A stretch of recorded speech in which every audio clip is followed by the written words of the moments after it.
Class 10th important formulas.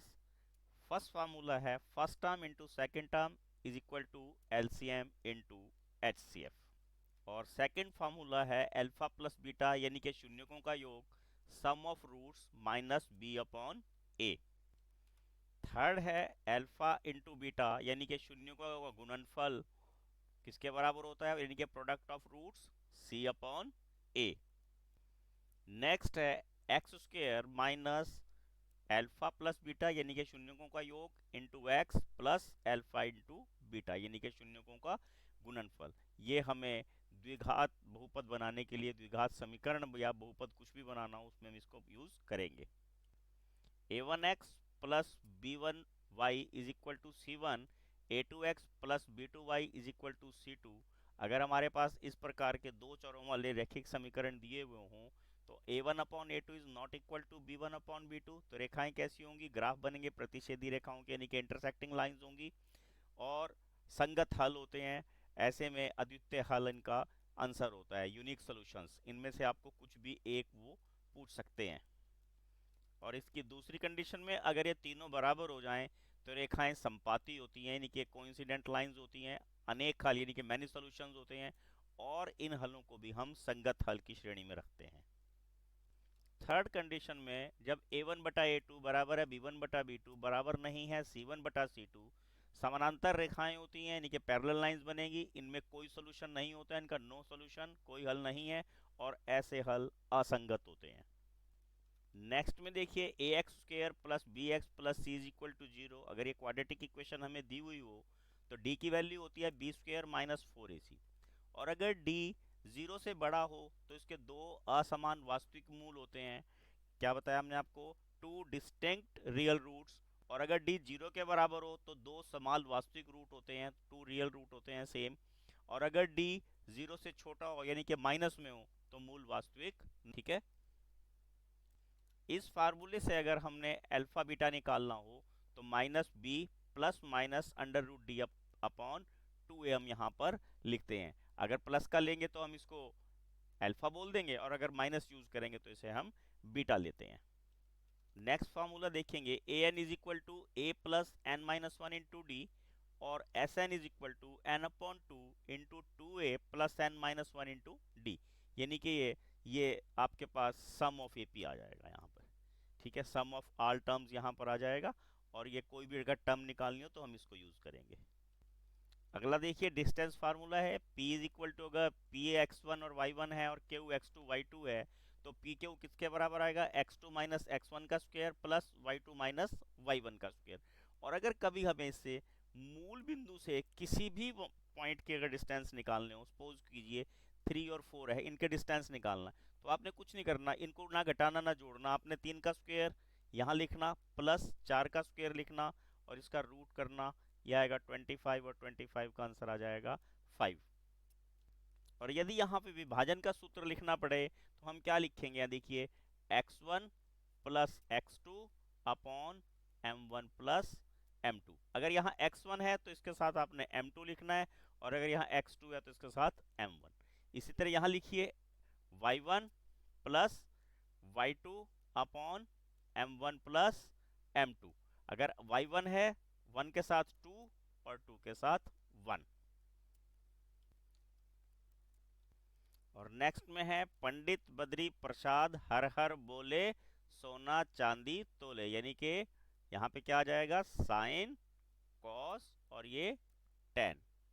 और sign का उल्टा क्या हो जाएगा यहाँ पे, कोसिकेंट, ये सीकेंट और ये कोटेंजेंट। इसमें आपको क्वेश्चन ये आना ही आना है जिसमें आपने वैल्यू निकालनी होती है। देखिए हम यहाँ क्या करते हैं, केवल हमने यहाँ काउंटिंग लिखनी और सबको 4 से डिवाइड करना।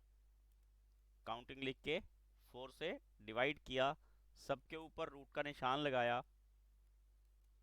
ठीक है, और देखिए 0 को 4 से अगर हम डिवाइड करेंगे तो ये 0 रहेगा, 1 का रूट 1, 4 का रूट 2। अब इसको हम यहाँ कट कर दें अगर, तो 1 का रूट 1, 2 का रूट नहीं निकलता उसको रूट 2 लिखेंगे, 3 का रूट नहीं निकलता उसे अंडर रूट 3 लिखेंगे, और 4 का रूट 2। 4 से 4 कट कर देंगे 1 आ जाएगा, इसको यहाँ 1 लिख लेंगे, और इसको कान पकड़ के उल्टा कर देंगे, यहाँ 1 आ जाएगा, ये √3/2 आ जाएगा, ये 1/√2 आ जाएगा, ये 1/2 आ जाएगा, और ये आ जाएगा 0। ठीक है, अब इन दोनों को डिवाइड कीजिए। इनको डिवाइड क्यों करना है वो भी अभी समझा देते हैं। पहले इन दोनों को डिवाइड करेंगे, ये 0 आ जाएगा। इन दोनों को डिवाइड करेंगे, 1/√3 आ जाएगा। इन दोनों को सेम टर्म्स को डिवाइड करेंगे, 1 आ जाएगा। इन टर्म्स को डिवाइड करेंगे, √3 आ जाएगा। और इन टर्म्स को डिवाइड करेंगे, ये हमारे पास अनंत आ जाएगा, इन्फिनिटी। ये हमारे पास सारी साइन की वैल्यू आ जाएंगी, ये कॉस की वैल्यू आ जाएंगी, ये टेन की वैल्यू आ जाएंगी। ये क्वेश्चन आपको एक आना ही आना है 3 नंबर का। ये सारी साइन 0 0 ये टेबल पढ़ना आना चाहिए। साइन 0, कॉस 0 1 और टेन 0 0। यहाँ पर ये 30 की वैल्यूज हैं, ये 60 की वैल्यूज हैं, सॉरी ये 45 की वैल्यूज हैं, और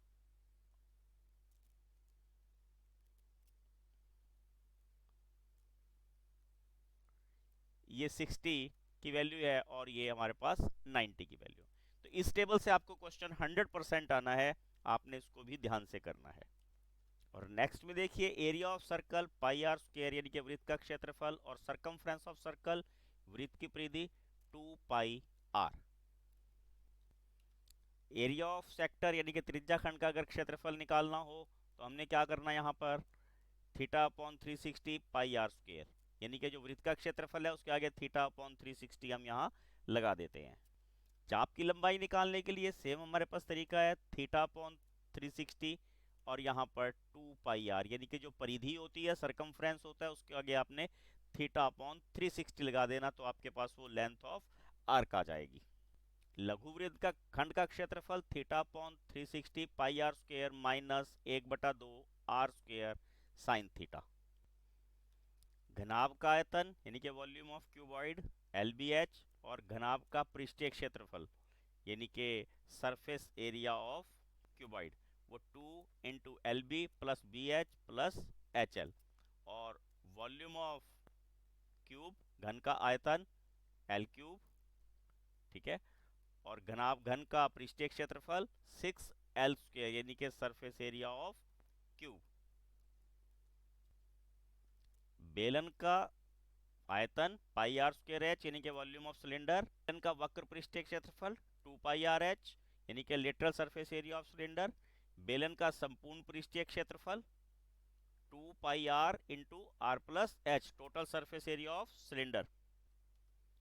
शंकु का यानी कि ये शंकु का आयतन 1/3 πr²h, और lateral surface area of cone वक्र पृष्ठीय क्षेत्रफल πrl।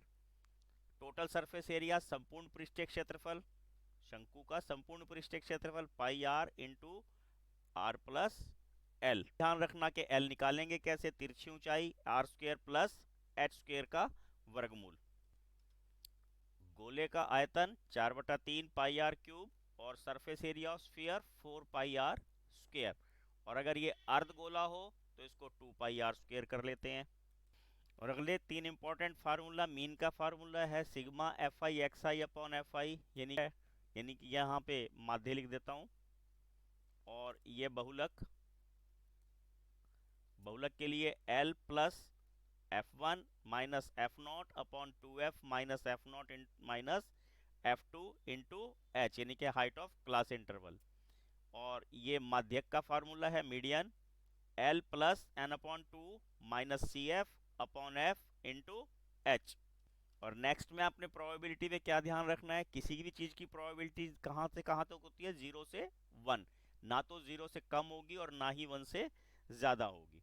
ठीक है, और इसमें और क्या ध्यान रखना होता है आपने, जो निश्चित घटना है उसकी प्रायिकता जो है 1 होती है, और जो अनिश्चित घटना है उसकी प्रायिकता हमेशा 0 होती है। तो दोस्तों ये थे आपके 10th क्लास के कुछ इंपॉर्टेंट फार्मूला जो आपको एग्जाम में काम आने वाले हैं। Please like, share and subscribe my channel. Thank you, have a nice day.